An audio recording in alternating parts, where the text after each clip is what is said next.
ოდბელმა მთავარ ეპისკოპოსმა ძველი ანაგის იოანე ნათლისმცემლის შობის სახელობის ტაძარში საკვირაო წირვა ჩაატარა. ქადაგებისას მეუფე იაკობმა ქვეყანაში და მის გარეთ მიმდინარე პოლიტიკურ პროცესებზე ისაუბრა. რას გვეუბნება უფალი, როცა მიყვავთო სადმე ძლიერი ამოქმე მე კითხვა სწავლო ყველა მიტინგზე რაც ხდებოდა სამხარეს შეხედეს ნახეს რომ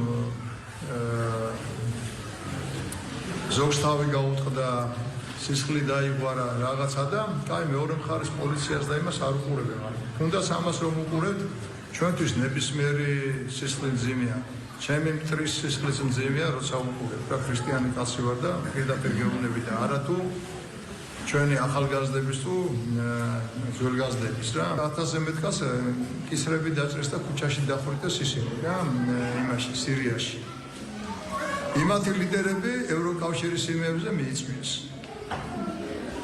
უკრაინა რუსეთის ომია.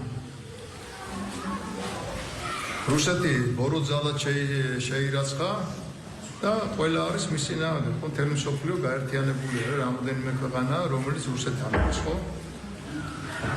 ფულს რაში იხდიან და იარაღს რაში აძლევენ რა? ის ძირითადი ომი ხომ უკრაინაში მიდის და იმ ბომბამ არის ეს განსხვავება რუსის თუ უკრაინელის.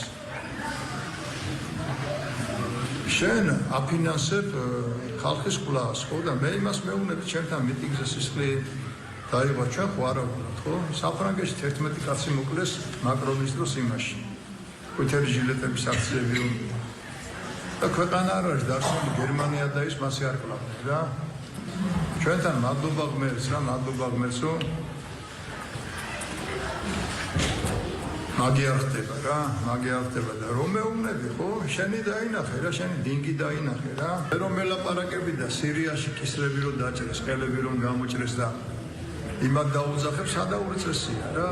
ვინ ხარ რა, ხო მათქო არა ხარ რა. აი ყოფილი პრეზიდენტი რა, მე იმის მიკვეს რამოდენიმე ჯერ კითხე, ვისი სისხლის ის გალეროქსულს რა. როდადი ხარ ესტონეთში და რაღაცას რომ ლაპარაკობ, რომ მიხედე რა შენ თავს. საფრანგეთის მოქალაქე ხარ, ბოლო-ბოლო ის ხო არ უნდა მოგათხოვინო რომ საქართველოს მოქალაქეობა დაგიუქმონდა, წადი ირბინე მერე და დაგეხმარო ისინი, ხო? არ გვინდა ქალბატონი ბრძანდები და დაგახსენდეს რომ დედა ხარ, შვილების დედა ხარ და სხვებსაც შვილები ყავს რა და ვისი სისხლით გინდა რაღაც გაკეთება.